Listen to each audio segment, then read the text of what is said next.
Occasion ఏదైనా location ఎక్కడైనా తెలుగువారి వేడుక అంటే ఆలివ్ మిఠాయి ఉండాల్సిందే. సినిమా అనేటువంటిది వ్యసనాలకు నిలయం అనేటువంటిది ఉంటుంది. కానీ మీరు ఏ రోజు కూడాను సినిమా తప్ప, సినిమా శ్వాసించడం తప్ప, ఏ రోజు కూడాను ఒక అదర్ డైవర్షన్స్ వైపు వెళ్ళటం గానీ, ఎక్కడైనా ఒక కృష్ణారెడ్డి గారు ఒక వెట్ పార్టీలో కనిపించడం గానీ, మీకు అంటే దీన్ని ఒక ఎలా ఈ డిసిప్లిన్ కూడాను అది మీ ఇద్దరు కొన్ని ఒకళ్ళనేది అనుకోవచ్చు. మీరు అచ్చిరెడ్డి గారు ఇద్దరు కూడాను. ఇద్దరం కూడా డిసిప్లైన్డ్ గానే జీవిద్దాం మనం. ఎందుకంటే life is a short life అండి, చిన్నకి జీవితం ఉంటుంది ఇది. ఈ జీవితంలో మనం ఏం సాధించాము, సరే మనం ఎదుటి వాళ్ళకి కొంత సాయం చేసామా లేదా ఇవన్నీ తీసి పక్కకు పెడితే అసలు మనకి మనం చేసుకోగలిగామా లేదా. ఈ శరీరం అనేటువంటిది భగవంతుడు మనకి ఇచ్చినటువంటి ఒక గొప్ప అదృష్టం అండి, వరం. మనం అంటే భగవంతుడు మనకి ఈ అవకాశాన్ని మనకి కలగజేశాడు కాబట్టి మనం ఈ ధర్మాన్ని మాత్రం వదలొద్దు. అలాగే మనకి ఇచ్చినటువంటి వృత్తి ఏంటి, సినిమాలు చేయటం. సో సినిమాలు చేసే దాంట్లో మనం మన నిజాయితీని మనం ఎలాగా రుజువు చేసుకుంటాము, మన నిజాయితీని మనం ఎలా చూపెట్టుకుంటాము. కొన్ని తప్పుడు విధానాలు ఉన్నాయండి, లేకుండా లేవు. ఏది అబ్సిడిటీ అని, వల్గారిటీ అని, డబుల్ మీనింగ్స్ అని, ఇలా చాలా రకాలైనటువంటివన్నీ ఉండేవి. సో ఇవన్నిటి జోరికి మనం వెళ్ళొద్దు. సిన్సియర్ గా మేము కలిపి డిసైడ్ చేసుకున్నదేనండి. అది కేవలం యాదృచ్ఛికంగా వచ్చిందండి, అది మీరు ఒక నిర్ణయాత్మకంగా వెళ్ళారా? చేయకూడదు డబుల్ మీనింగ్లు కానీ ఇవి కానీ కేవలం యూ సర్టిఫికెట్ మాత్రమే సెన్సార్ దగ్గర నుంచి తెచ్చుకునేలాగా ఆరోగ్యకరంగా ఉండాలి మా సినిమా అనేటువంటిది మీరు పెట్టుకున్న పాలసీయా? పెట్టుకున్న పాలసీ అనండి అది. పెట్టుకున్న పాలసీ మెయింటైన్ చేసే పాలసీ, ఇష్టమైన పాలసీ. సరే, హీరోయిన్ బొడ్డు కనిపిస్తేనే కమర్షియాలిటీ, హీరోయిన్ నడుము ఊపితేనే కమర్షియాలిటీ, అంగాంగ ప్రదర్శన జరిగితేనే కమర్షియాలిటీ అనుకునేటువంటి రోజుల్లో మీరు కనీసం ఒక క్లివేజ్ కూడా చూపించకుండా సినిమాలు తీయటం అనేటువంటి దాని పట్ల డిస్ట్రిబ్యూటర్స్, బయ్యర్స్ యొక్క డిమాండ్స్ అనేవి కొన్ని ఉంటాయి. వాళ్ళ దగ్గర నుంచి మీకు ఏంటంటే కొంచెం కమర్షియల్ గా తీయచ్చు కదా అనే ఒత్తిళ్ళు ఎప్పుడు రాలేదా మీకు? ఒత్తిళ్ళు అయితే రాలేదు కానండి, సలహాలు సంప్రదింపులు మాత్రం వచ్చాయండి. నాకు మాత్రం మానలేదు. మీరు చేస్తే బాగుంటది కదా అండి. అందులో మీ హీరోయిన్లు అందరూ అందగత్తెలు, సౌందర్య, కృష్ణ వీళ్ళందరూ ఆ రోజుల్లో. కానీ but you have not exposed them, you have exploited them. అవునండి, చేయటం మాత్రం మేము చేయలేదు. ఆ పని చెయ్యం కూడానండి. ఇప్పుడే కదా, ఎప్పటికీ చెయ్యం. అది ఒక డిసిప్లైన్ గా పెట్టుకున్నారు. డిసిప్లైన్ గా పెట్టుకుని, అవునండి, సిన్సియర్ గా పెట్టుకుని చేసిందే. సినిమాలో ఏమి ఉన్నట్టుగా ఉండదు, కానీ సినిమాలు హిట్, త్రూ అవుట్ ఎంటర్టైన్మెంట్. ఏదైనా గొప్ప కథలు చెప్పారా మీరు? ఏమైనా చెప్పలేదు. మీరు తీసిన వాటిలో ఆహ్వానం ఒకటి నుండి శుభలగ్నం ఒకటి, ఇవి కంటెంట్ వెయిట్ ఒకటి కాదు. మిగతా సినిమాలు లైటర్ వీన్ గా చాలా లైటర్ వీన్ గా వెళ్ళిపోయి పెద్ద కంటెంట్ ఓరియంటెడ్ గా ఉండేది. కాన్ఫ్లిక్ట్ లేకపోతే ఇంకోటో ఏది నిజానికి సినిమాకి అవసరం లేదండి. జనానికి ఏం కోరుకుంటారే అని అంటే 2.5 గంటల సేపు నన్ను ఎంగేజ్ చేసేసాయి. నా బ్రెయిన్ నేను బయటికి వెళ్లకుండా వేరే, అంటే నేను ఏదో ఫోన్ చూసుకోవడము, నేను వేరే ఏదో కాసేపు బయటికి వెళ్ళొద్దాం అనుకోవడము, అబ్బా ఇంకా ఈ సినిమా అదే సీన్ చేస్తున్నాడు అయ్యో బాబు అనుకోవడం, ఇలాంటిది లేకుండా నన్ను ఎంగేజ్ నువ్వు చేయగలిగితే స్క్రీన్ మీద, that's what exactly the people wants అండి. అంచేత వాళ్ళని మేము ఈ కామెడీ ఒక్కదానితోటి మాత్రం పూర్తిగా నింపేయొచ్చు అన్న ఒక భావనతోటి చేసాము. చేసిన ప్రతిదీ సక్సెస్ అయింది. ఆలీని హీరోగా మీరు చేసి ఆ ఎమ్మెల్యేల సినిమా తీయటం అనేటువంటిది సంచలనం అయిపోయింది, పెద్ద సెన్సేషన్ అయిపోయింది. అవునవునండి, అది ఎంత సంచలనమైందో అంత ప్రయోగాత్మకం. అవును. ఏంటి రీజన్, ఎందుకు తీసుకున్నారు తన్ని అనేటువంటి దానికి కూడాను కొన్ని రూమర్స్, కొన్ని టాక్స్ ఆ రోజున వచ్చినాయి. రాజేంద్ర ప్రసాద్ గారికి మీకు ఏదో కాంట్రవర్సీ వచ్చి లేదండి చెప్తున్నా, లెట్ మీ కంప్లీట్ మైక్ వచ్చి రావడంతో నేను ఎవరినైనా పెట్టి సినిమా తీయగలం, ఎవరినైనా పెట్టి హిట్ చేయగలం అనేటువంటి దీంతో ప్రూవ్ చేసుకోవటం కోసం మీరు చేసినటువంటిది అనే టాక్ వచ్చింది. ఎగ్జాక్ట్ గా జరిగింది ఏంటో చెప్పండి. రాజేంద్ర ప్రసాద్ తో కాంట్రవర్సీ రావడం అనేటటువంటిది అంత పెద్దగా కరెక్ట్ కాదని చెప్పి నేను ఖచ్చితంగా చెప్పగలుగుతానండి. ఎందుకనంటే ఆయన మొదటి నుంచి మమ్మల్ని ప్రేమించారు, మమ్మల్ని ఇష్టపడ్డారు. సరే, తర్వాత ఇంకా చాలా వరకు సినిమాలు చేయలేదు, ఇవన్నీ వేరే విషయాలండి. తర్వాత నేను మాత్రం ఫీల్ అయింది ఏంటి అని అంటే, కథకి కావాల్సినటువంటిది ఎగ్జాక్ట్ గా అలాంటి వ్యక్తే కావాలండి. అది రాజేంద్ర ప్రసాద్ గారు అయితే నటిస్తారు, ఆలీ అయితే జీవిస్తాడు. రెండింటికి తేడా ఉందండి. నటించడం వేరు, జీవించడం వేరు. ఆలీ స్వతహాగానే తనకు తానే అలాగే ఉంటాడు. అంటే అతను ఎంత ఇన్నోసెంట్ అని అంటే, ఇంటి దగ్గర ఏమో అప్పులు చేసేస్తాడు. మంజు భార్గవ్ గారు ఏమో ఏడుస్తూ ఉంటారు పాపం. ఎవరికో ఇచ్చినటువంటి వాళ్ళ నాన్నగారే ఇచ్చినటువంటి ఒక ఇంట్లో తల దాచుకుంటూ ఉంటారు. ఈవిడేమో ఇతనేమో బయటకు వెళ్ళి అప్పులు చేసేసి కిళ్ళి కొట్ల దగ్గర కిరాణా కొట్ల దగ్గర మొత్తం డబ్బులన్నీ చేసేసేసి ఇతను నానా ఇబ్బందులు పెట్టేస్తూ ఉంటాడండి.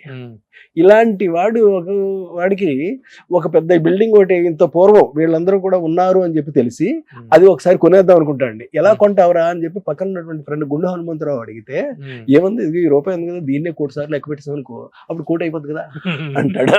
అంటే అంతటి అమాయకుడు వాడు.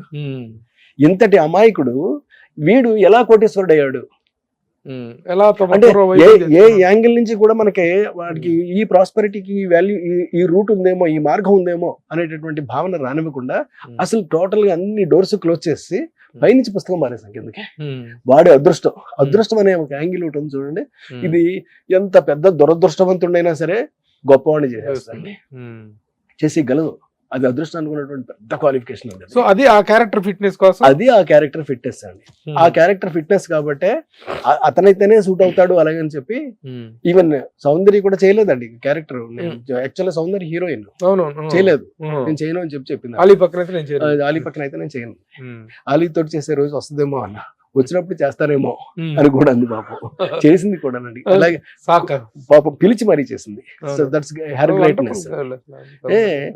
ఇక్కడికి వచ్చేసరికి ఇతను ఎప్పుడైతే మనకి ఆలియే కావాలని మనం కోరుకున్నామో వేరే ఇంకెవ్వరూ కూడా సూట్ అవ్వనటువంటి కండిషన్ లో ఆ క్యారెక్టర్ డిజైన్ చేయబడిందండి.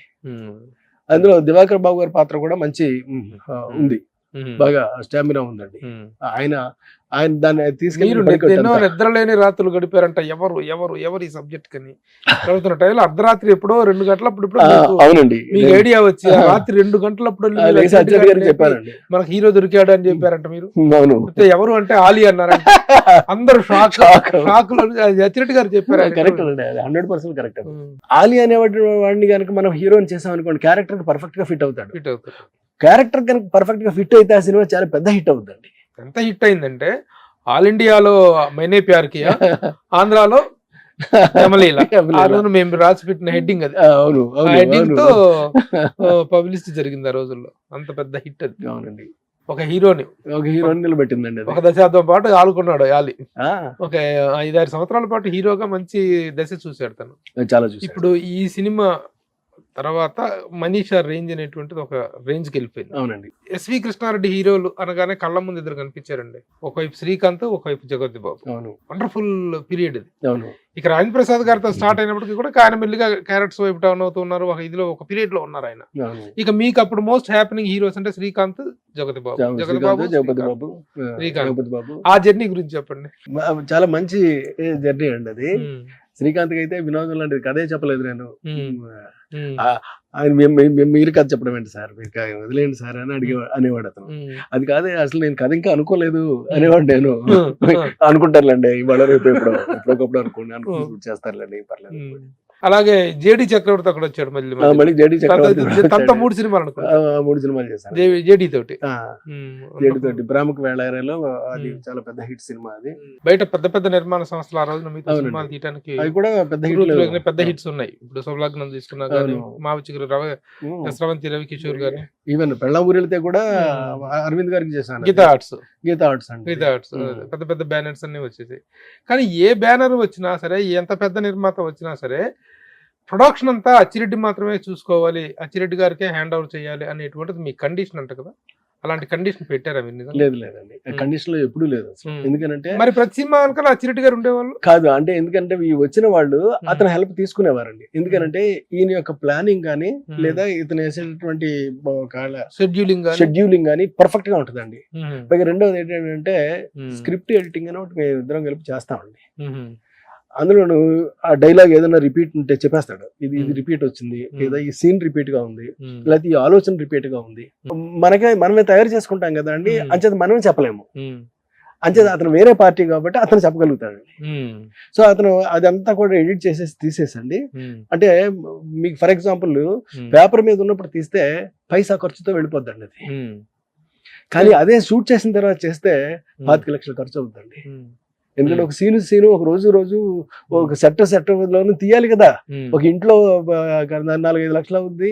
ఆ తర్వాత వాళ్ళందరినీ మనం పిలుస్తాము, ఆర్టిస్టులు వాళ్ళందరికీ పేమెంట్లు ఇచ్చుకుని తీసి చూసి ఇదేం సీన్ అయ్యా, ఈ సీన్ బాగాలేదు కదా, తీసేయండి, ఈ డైలాగ్ అంతా అక్కడ వచ్చినట్టు ఉంది కదా అని అనుకుని తీసేసే కన్నా కూడా మీకు మొదట తీసేయడం బెస్ట్ కదా. పేపర్ మీద ఆల్వేస్ ప్లానింగ్ ఆయన దగ్గర ప్లానింగ్ ఆయన దగ్గర పర్ఫెక్ట్ గా ఉండేది. అక్కడ అలా ఒప్పుకొని ఎస్వి కృష్ణారెడ్డి సినిమా కచ్చిరెడ్డి ప్రొడక్షన్ చూడాలని ఒప్పుకొని లేదండి. ఆయన చాలా సినిమాలు చూడలేదు కదానండి. ఆయన చాలా సినిమాలు అసలు వచ్చేవాడే కాదు. ఆయన లేని సినిమాలు లేవు కాదండి, ఆయన లేకుండా ఉన్నాయి, బోల్డ్ సినిమాలు ఉన్నాయి. ఆయన తను చేసే సినిమాలు తను చేసేవాడండి. ఎవరైనా ఒకళ్ళు తనని మీరు ఉండండి సార్, మీరు ఉంటే బాగుంటది అలాగని చెప్పేసి అంటే రవికిషోర్ గారు అడిగేవారు, వెళ్ళి ఉండేవాడు. ఆ తర్వాత మనసులో మాట కూడా ఆయన లేడండి. ఆయన పెద్దగా చెట్టు కూడా వచ్చేవాడు కాదు. ఆయన ఏదైనా సలహాలు ఉంటే డిస్కస్ చేసేయడం సరిపెట్టేయడమే తప్ప ఆయన ఏమి వచ్చేవారు కాదు. ఆయన బయట సినిమాలు ఇప్పుడు ఏది చేసినా గానీ బయట సినిమాలకి రమ్మని పిలిస్తే అవతల వాడు ప్రొడ్యూసర్ పిలిస్తే వెళ్తారే తప్ప పిలవకపోతే అసలు టచ్ చేయండి.